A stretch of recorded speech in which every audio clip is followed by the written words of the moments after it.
আপনি মনে করতেছেন যে আপনার সাথে প্রেম করে সে তো সালাতও আদায় করে, বোরখাও পরে, তাহলে সে ইসলামী, তাহলে সে পরহেজগার।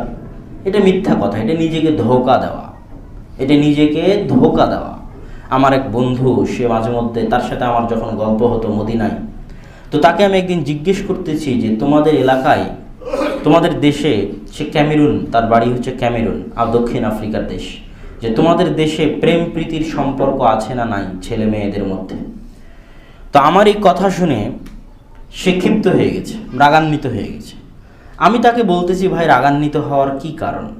তখন সে বলতেছে যে তুমি ইসলামের অপমান করেছ।